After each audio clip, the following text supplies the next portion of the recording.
Havia uma criança de aproximadamente 7 anos de idade.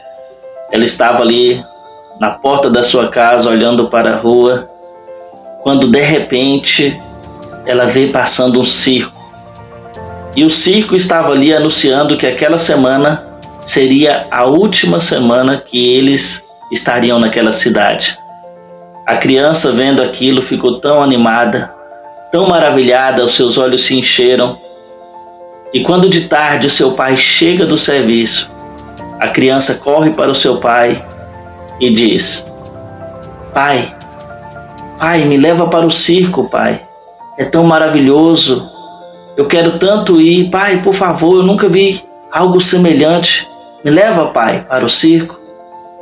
O pai, olhando para o menino, disse: Meu filho, o papai promete que te leva no circo. No meio de semana, o papai está trabalhando, mas no dia de sábado, às 10 horas da manhã, o papai promete que te leva no circo. No outro dia, quando o pai acorda cedo para ir trabalhar, ele vai calçar os seus sapatos, tem um bilhete enorme escrito: Pai, não esquece do circo. E aquilo aconteceu no segundo, no terceiro dia.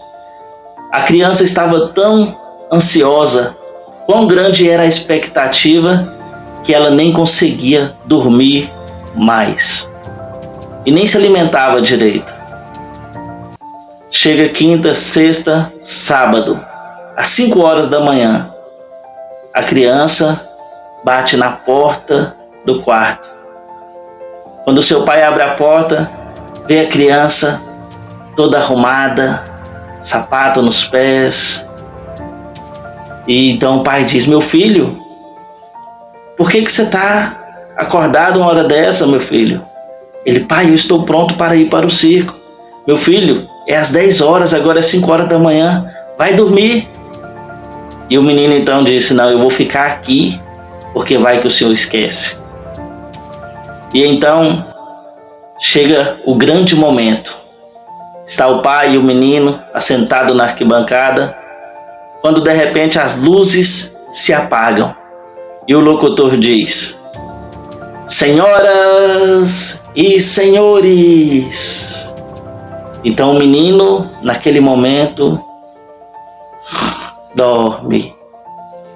dorme do lado do seu pai, porque não se alimentava direito, não dormia direito, estava cansado. Termina o espetáculo. O pai então pega a criança nos braços e leva para sua casa. Quando é de tardezinha, o menino acorda, todo animado, dizendo: Circo, circo, o circo, o circo. O pai, olhando para aquela criança, diz: Meu filho, eu vou aproveitar que você está acordado e vou te ensinar uma grande verdade. Então o pai diz para o seu menino: Meu filho, enquanto você não aprender a confiar e a descansar nas promessas do Pai, você irá perder os grandes espetáculos da vida.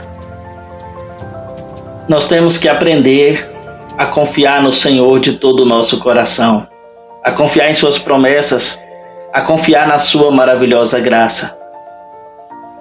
A primeira vez que aparece a palavra graça na Escritura é lá em Gênesis capítulo 6 e o versículo 8. Lá diz assim: Noé, porém, achou graça aos olhos do Senhor. Olha que interessante, o nome Noé significa descanso, alívio, conforto.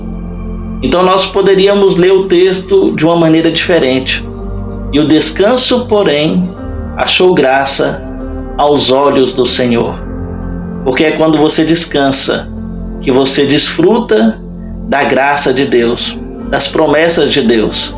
Lá no Salmo 125, versículo 1, está escrito: Aqueles que confiam no Senhor são como o monte de Sião, que não se abala, mas permanece para sempre.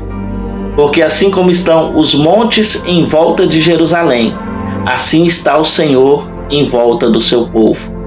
Lá em Filipenses capítulo 4, versículo 6 a seguir diz: Não andeis ociosos, nem preocupados por coisa alguma. Antes sejam em tudo as vossas preocupações conhecidas diante dele, com orações, súplicas e ações de graça.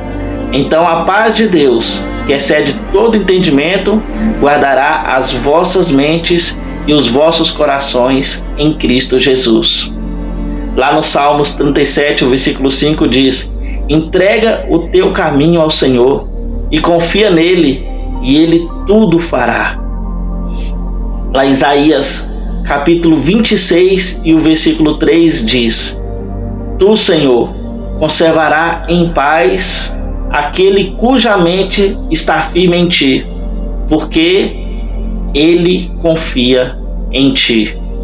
Lá em Provérbios capítulo 3, do versículo 5 a seguir diz: confie no Senhor de todo o seu coração e não se apoie em seu próprio entendimento. Reconheça ele em todos os seus caminhos e ele endireitará as tuas veredas. Lá em Hebreus capítulo 10 e o versículo 23 está escrito: apegando-nos com firmeza à esperança que professamos, pois aquele que prometeu é fiel para cumprir as suas promessas. Olha que maravilha, meus irmãos. Apegando-nos com firmeza à esperança que professamos, pois aquele que prometeu, ele é fiel. É por isso que o salmista diz lá no Salmos 91, versículo 2: direi do Senhor, ele é o meu refúgio e a minha fortaleza, o meu Deus em quem eu confio. Confie em Deus, Deus é fiel. Quando você descansar, aprender a descansar e a confiar no Senhor, você vai receber as promessas, porque Deus é fiel.